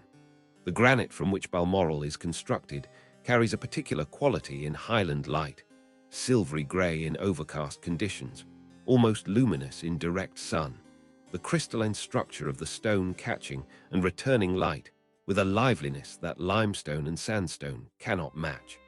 The River Dee glitters below the castle's south-facing terraces, its course through the valley floor providing the estate's most constant environmental feature.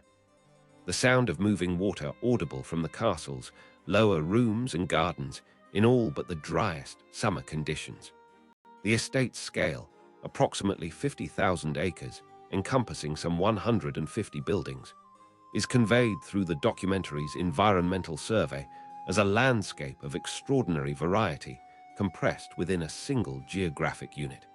The formal gardens immediately surrounding the castle give way to parkland, which transitions to managed woodland, which opens onto the heather moorland of the higher ground, which rises finally to the bare granite summits of the Cairngorm foothills visible on clear days above the estate's upper boundaries. The Cairngorm peaks themselves, ancient, rounded by glaciation, their summits carrying snow well into spring and sometimes into early summer, provide the estate's most dramatic distant backdrop, the mountain's presence on the northern horizon giving the landscape a vertical dimension that the valley floor alone could not supply. The seasonal transformation of this landscape across the decades of the rain provides the documentary's most sustained environmental meditation. Spring arrives at Balmoral later than anywhere in lowland Britain, the birch trees coming into their pale green leaf in May, the larch plantations on the valley sides acquiring their fresh needles in a color so vivid it reads almost as luminescence against the darker background of the Scots pine. The River Dee runs high and fast in spring, fed by snowmelt from the Cairngorm Plateau, its banks carrying the first wildflowers of the Highland year, primroses on sheltered south-facing slopes, wood anemones in the pine forest understory, the pale yellow of early marsh marigolds along the water margins. Summer heather transforms the upper moorland into the landscape most associated with the estate in popular imagination. The purple coverage of the hillsides in August, carrying a color so saturated and so extensive that it reads from a distance as a single continuous wash rather than the accumulated flowering of millions of individual plants. The documentary renders this heather moorland through both wide environmental survey and intimate close attention.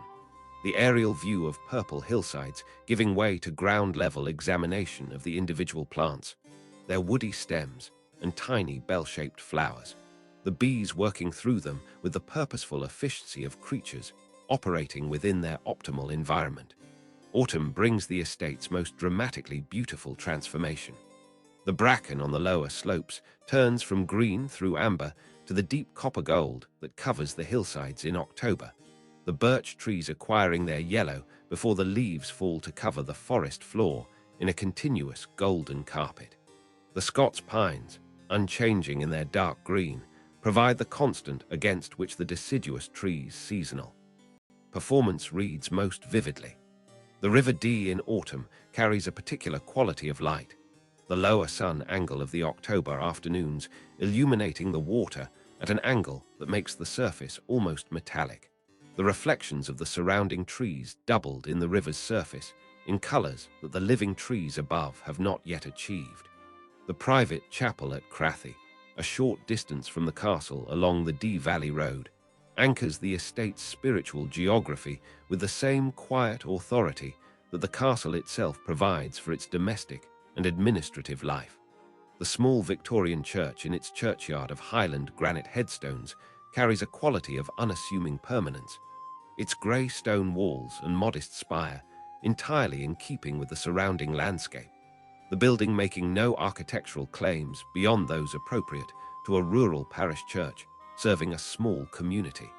The documentary renders Crathy Kirk not as a grand ceremonial space, but as its opposite, a place of private devotion, the antithesis of Westminster Abbey's overwhelming Gothic magnificence, its very modesty a form of authenticity. The village of Ballater, the nearest significant settlement to the estate, carries its own Victorian character with a dignity that the decades have not eroded. The station building, constructed to serve the royal connection that brought the railway to this part of Deeside in the 19th century, stands as an architectural reminder of the estate's long relationship with the surrounding community.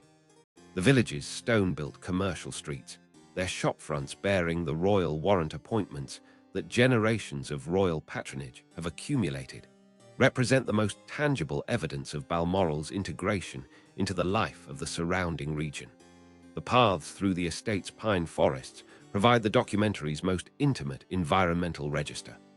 The forest floor beneath the Scots pines carries its characteristic carpet of heather and bilberry, the deep root litter of accumulated pine needles softening every footfall, the resinous scent of the trees themselves present in the air with a constancy that becomes, over time, inseparable from the experience of the place. The forest light has a quality found nowhere else in the estate's varied environments, filtered through the pine canopy into something green gold and still, the vertical columns of the tree trunks creating a natural architecture of extraordinary regularity. It was into this landscape, in its early September colors, that the reign drew to its close. On the 6th of September 2022, 2 days before her death, the sovereign was still working at Balmoral, receiving the incoming Prime Minister, conducting the constitutional business that had defined every day of 70 years. The castle's grey granite towers caught the autumn light above the Dee Valley with the same composure they had maintained across all the decades of the reign. The heather on the upper moorland was still in its late summer purple. The river ran clear over its ancient bed, and the Cairngorm peaks, visible on the horizon above the estate's upper boundaries, carried the first dusting of early autumn snow on their summits. The highland landscape continuing its own seasonal rhythms with the indifferent permanence of geology, while within the castle's walls, a chapter of extraordinary human history approached its quiet, dignified close. There is a quality of light particular to late autumn afternoons in England, a luminous, horizontal gold that falls across stone and water and bare branches with an intensity that summer never produces, as if the year, knowing it is ending, chooses to spend its remaining light with extraordinary generosity. The final years of the reign carry this quality throughout the documentary's environmental rendering, a palette of luminous gold and long shadows that speaks not of decline, but of a chapter approaching its close with the particular dignity of something that has been fully, completely lived. Windsor Castle in these years becomes the documentary's primary environmental anchor, its chalk hill silhouette returning to the frame with increasing frequency as the ceremonial geography of the reign gradually concentrates itself around this most ancient of royal residences. The castle scene from the long walk in the late afternoon light of an autumn day carries a quality that 7 decades of association have made inseparable from the institution it houses. The grey stone walls catching the low sun at an angle that reveals every texture and variation in the medieval masonry. The round tower rising above the lower ward with its characteristic solidity, the flag above the tower visible from miles across the Thames Valley on clear days. The year 2020 brought to this landscape a stillness without precedent. The COVID-19 pandemic transformed the environmental character of Windsor and every other royal location with an abruptness that no previous crisis in the reign's long history had produced. The castle's vast forecourt, normally animated by the changing of the guard and the steady movement of visitors along the approach roads, fell into a silence so complete that it registered as a positive environmental condition rather than a mere absence of activity. The gates stood closed. The long walk stretched empty to its southern horizon. The flag above the round tower flew in silence above a world in lockdown, its movement in the wind the only animation in a landscape that had been stilled by the invisible force of a global health emergency. The documentary renders this pandemic stillness with sustained environmental attention, allowing the emptied spaces to speak their own meaning. The ceremonial geography of the reign, those great public spaces that had been filled with crowds at every significant moment across 7 decades, existed now in a condition of enforced solitude that carried its own strange eloquence.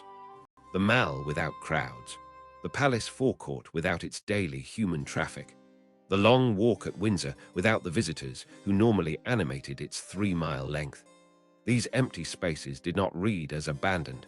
The maintenance of the grounds, the flying of the flag, the institutional rhythms continuing within the closed buildings, but as held in suspension, waiting with the particular patience of very old places for the world to resume its normal relationship with them. Within this suspended landscape, the documentary traces the continuing work of the institution through environmental suggestion rather than direct depiction. The lights burning in the castle's windows against the early darkness of winter afternoons, the royal standard flying above the round tower indicating the sovereign's continued presence and function. The grounds maintained with the same precision that decades of care had established as the baseline standard.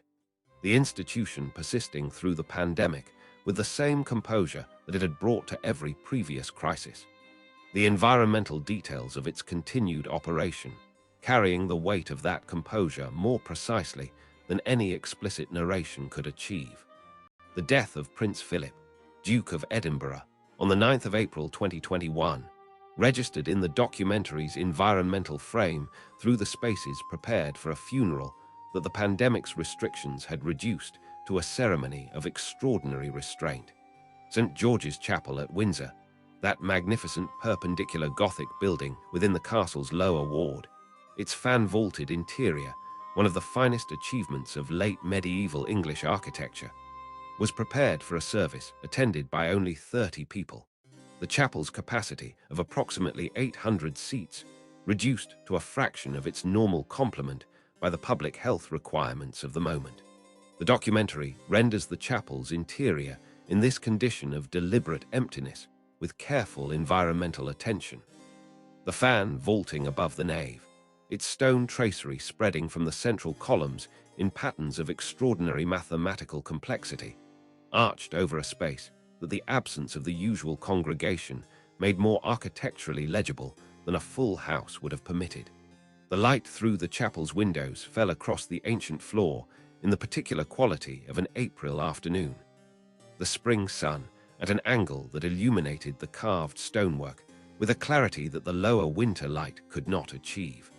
The single coffin on its gun carriage in the castle's quadrangle, the small procession moving through the castle's ancient spaces without the crowds that would normally line every inch of such a route. These environmental details carried the weight of a farewell conducted with the same disciplined restraint that had characterized the life it marked. The quadrangle of Windsor Castle on that April afternoon carried a quality of concentrated historical weight that the documentary acknowledges through sustained environmental attention. The grey stone walls of the upper ward, unchanged in their essential character since the medieval period, enclosed a space in which the absence of the expected crowds created a silence that amplified rather than diminished the significance of what was occurring within it. The sound of the military band, the measured pace of the procession, the flag above the round tower at half-mast, these details registered with an intensity that the usual ceremonial context, with its crowds and commentary and collective human noise, would have distributed and diluted. The Platinum Jubilee of June 2022 brought the documentary's environmental palette to one final, extraordinary burst of celebratory color and human density. The Mall on the 2nd of June 2022 filled to a capacity that recalled the greatest crowd gatherings of the entire reign. The red tarmac surface invisible beneath the packed thousands. The plane trees in their early summer canopy providing their familiar green vault above a corridor of flags and bunting that stretched from the palace gates to the Trafalgar Square end of the avenue. The documentary renders this crowd not merely as a mass, but as an environment in itself. The collective human presence creating its own atmospheric conditions, the warmth and sound and movement of hundreds of thousands of people gathered in a single ceremonial space, generating a quality of shared experience that no individual within it could fully comprehend. The palace facade during the Platinum Jubilee celebrations was transformed by projection-mapped imagery of a scale and technical sophistication that no previous Jubilee had attempted. The great Portland stone front, that familiar, unchanging architectural surface that had absorbed the light of every previous celebration, became the canvas for an illuminated display that traced the visual history of the reign across its surface. The building's architectural features, the central balcony, the flanking wings, the roofline above, provided the structural framework within which the projected imagery operated. The permanent architecture and the temporary illumination in a dialogue that the documentary renders as the most visually complex single moment in the entire ceremonial geography of the reign. The Trooping the Colour of June 2022, the Thanksgiving service at St. Paul's Cathedral, the Platinum Party at the Palace, the pageant along the Mall, each element of the Jubilee weekend contributed its own environmental character to the documentary's final celebratory sequence. St. Paul's Cathedral, that great dome rising above the city as it had risen through every decade of the reign, received the Thanksgiving congregation with the same architectural authority it had maintained through the Blitz and the rebuilding and the long decades of the city's transformation around it. The dome's interior, seen from below, carried its characteristic quality of suspended grandeur. The painted scenes of St. Paul's life in the drum below the lantern, the oculus above admitting a column of light into the vast circular space, the accumulated weight of the building's three-century history present in every carved surface and gilded detail. The environmental journey of the final months moved, as it had moved every summer for the preceding decades, to Balmoral.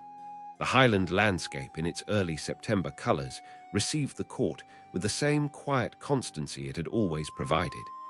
The heather still holding its late summer purple on the upper moorland, the birch trees beginning their autumn turn, the River Dee running clear and cold over its granite bed in the valley below the castle.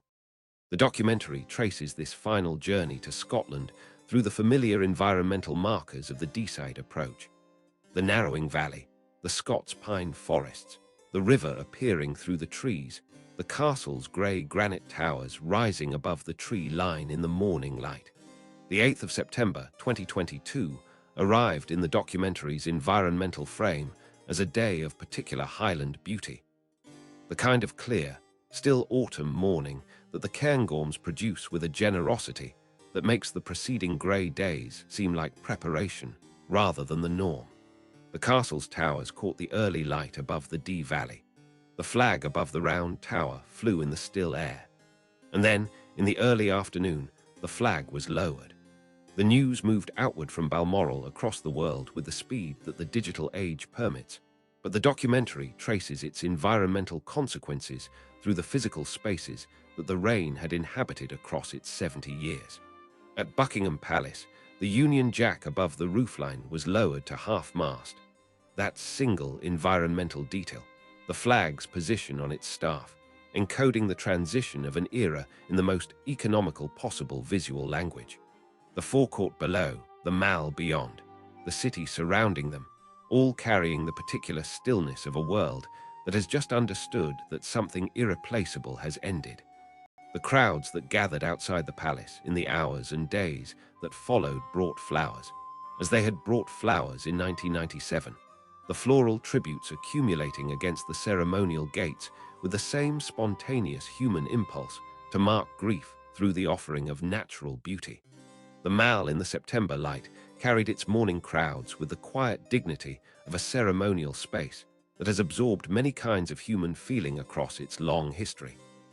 Joy and grief, celebration and solemnity, the full range of what a nation feels when it gathers in its symbolic heart to mark the moments that define it. The flag above Buckingham Palace was raised to full mast for the proclamation of the new sovereign, then lowered again to half-mast for the period of mourning, each movement of that flag encoding a constitutional transition of the most fundamental kind. The royal standard that had flown above the palace and Windsor Castle and Balmoral for 70 years, its red and gold quarters representing the heraldic geography of a kingdom, was replaced above each residence by the standard of the new reign.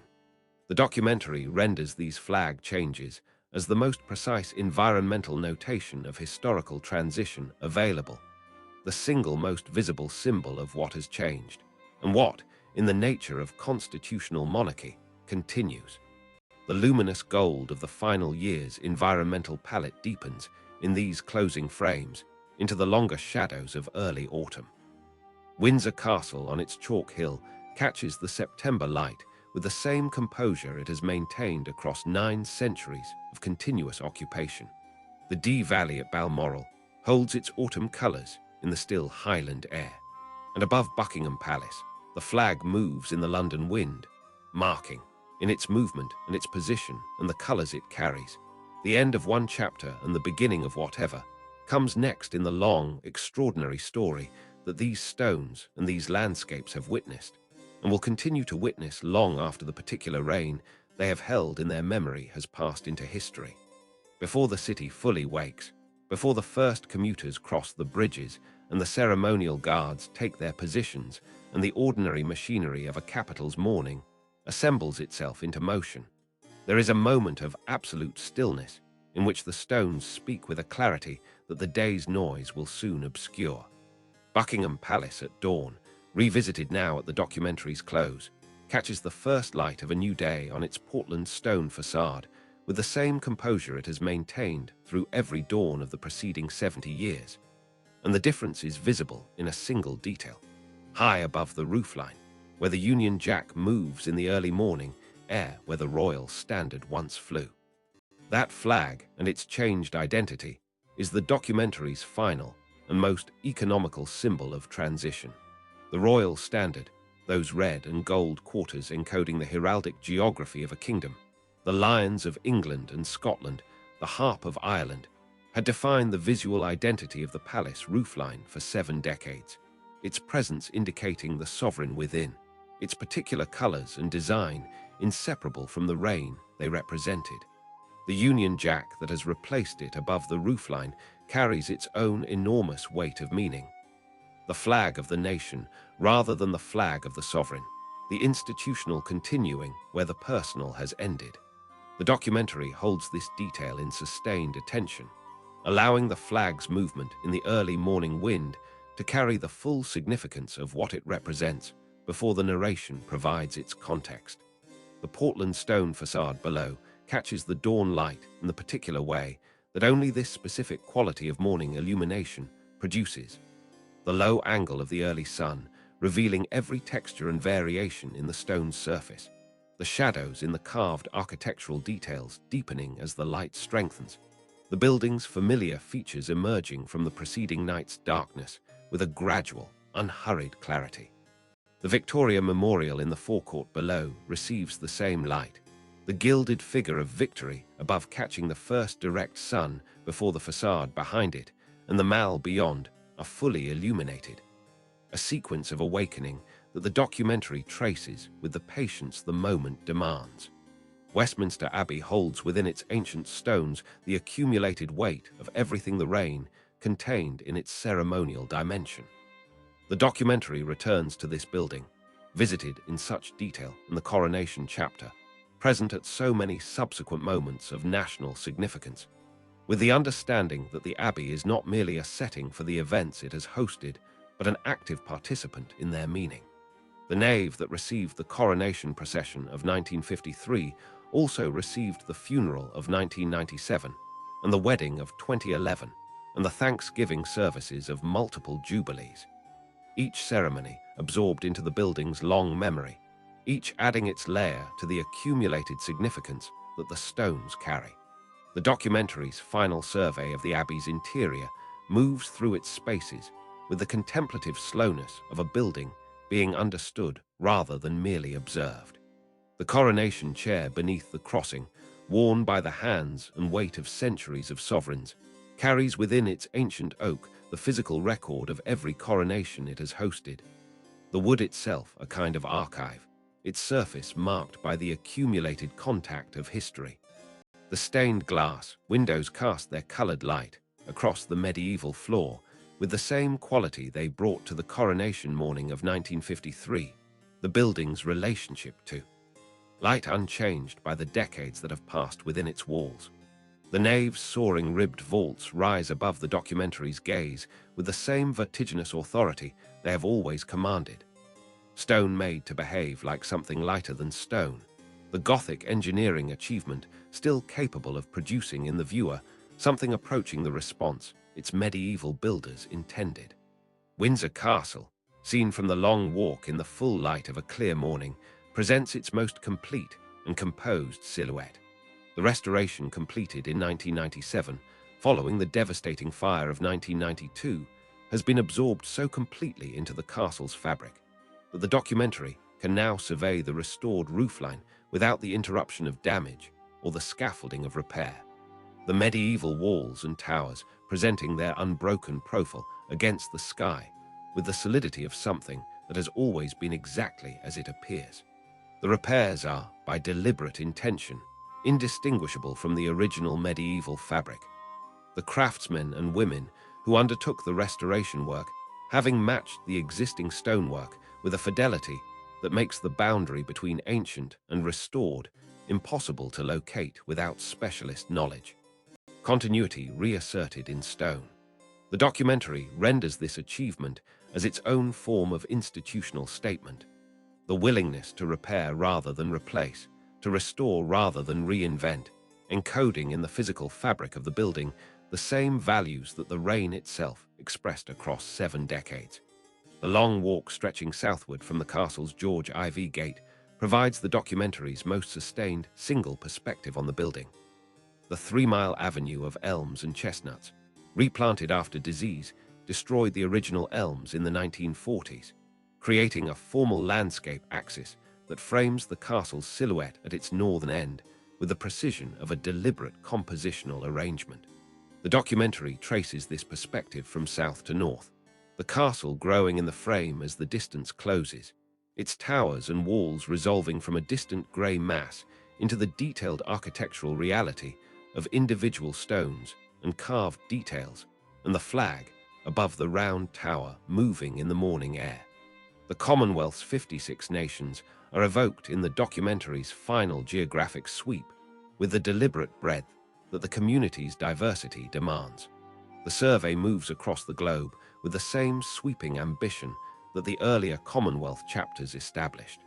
But now the movement carries a different quality, the geographic breadth read not as evidence of institutional reach, but as the living reality of a community that has outlasted the empire that preceded it and found its own reasons for continuation. The mountain landscapes of Lesotho and the Pacific shores of Tuvalu, the Canadian boreal forest and the South Asian subcontinent, the Caribbean archipelago and the East African highlands, each environment distinct in its climate and character, each connected by the symbolic thread of a shared history that the reign helped to transform from imperial legacy into something genuinely chosen. The royal standard appears in this final geographic survey as a recurring visual motif, present above Commonwealth venues and on state visits, and at the ceremonial moments that punctuated the global relationship across 7 decades. The documentary traces the standard's appearances across its diverse geographic contexts, with the understanding that the same symbol reads differently in each environment, while maintaining its consistent identity across all of them. The red and gold quarters of the heraldic design carrying their meaning through tropical heat and Arctic cold, above Pacific islands and Himalayan foothills, in the ceremonial plazas of newly independent nations and the ancient civic spaces of long-established ones. The oak trees lining the mall have been present in every chapter of the documentary's environmental survey, their bare winter branches in the opening frames of the 1920s, their summer canopy providing the living vault above the coronation procession of 1953, their autumn color catching the light of Jubilee years and years of ordinary ceremony alike. The documentary returns to these trees in its final frames with the understanding that they are among the reign's most persistent environmental witnesses, living organisms that have grown and changed across the same decades that the institution they line has grown and changed, their annual cycles of bare branch and full leaf encoding the passage of time in the most fundamental biological terms. The mall itself, seen in the full light of a morning that carries the quality of new beginning, stretches from the palace gates to the Admiralty Arch with the ceremonial authority of a space that has absorbed the full range of human feeling across its long history. The red tarmac surface, empty now in the early morning before the day's activity begins, carries the memory of every crowd that has filled it. The Jubilee masses and the morning gatherings, the coronation processions and the state visits, the ordinary days when tourists and joggers and office workers crossed it without ceremony. The plane tree's canopy above, in whatever seasonal state the particular morning presents, provides the living architectural element that no human construction has ever replaced. The tree's organic irregularity, softening the formal geometry of the avenue with the particular quality that only living things can introduce into designed landscapes. Balmoral appears in the documentary's final geographic meditation as the private counterpoint to the public ceremonial world. The highland landscape, in its seasonal colors, providing the environmental register of personal rather than institutional continuity. The River Dee running clear over its granite bed, the heather moorland above the valley, the Cairngorm peaks on the horizon carrying their first autumn snow, These elements of the Scottish landscape have provided the annual rhythm of private renewal that made the sustained public performance of 7 decades possible. The documentary acknowledges this private geography with the same respect it has brought to the great ceremonial spaces, understanding that the personal and the institutional are not separate dimensions of the reign, but aspects of a single, integrated life. The documentary's final environmental meditation returns, as it must, to the Mall at dawn. The long ceremonial avenue stretches empty in the early morning light, its red surface catching the horizontal rays of a sun still low above the eastern horizon. The palace at the avenue's end glows in this light with the warm quality that Portland stone achieves in direct morning illumination. The familiar facade, transformed by the angle and color of the early sun into something that transcends its daytime architectural character and becomes, for this brief morning moment, pure luminous presence. The oak trees lining the avenue stand in their full seasonal canopy, their leaves moving in the light morning air with the particular sound of living things responding to the world around them. Above the palace roofline, the Union Jack moves in the brightening air, the flag of the nation, carrying within its design the same heraldic elements that the royal standard encoded in different arrangement, the continuity of the institution expressed in the persistence of the same symbols in a changed configuration. The sky above London brightens from the pale grey of pre-dawn through the warm gold of early morning into the full blue of a day beginning. The same sky that has brightened above this palace and this avenue and these trees through every morning of a reign that lasted more than 70 years. That witnessed more change than any comparable span of British history, and that held, through all of it, to the fixed point of a single, extraordinary commitment to service. The stones of the palace, the abbey, the castle on its chalk hill, they will hold the memory of the reign in their fabric long after the last living witness has gone. The Commonwealth's 56 landscapes will continue their own seasonal rhythms, their own histories, their own evolutions, connected by the symbolic thread that the reign helped to weave into something durable. And the Mall will fill again, as it has always filled, with the human presence that gives ceremonial space its meaning. The crowds that transform architecture into occasion, that make the fixed points of the landscape into the living geography of a nation's shared life. The sky over London brightens, the flag moves, the stones hold their long memory, and the day begins.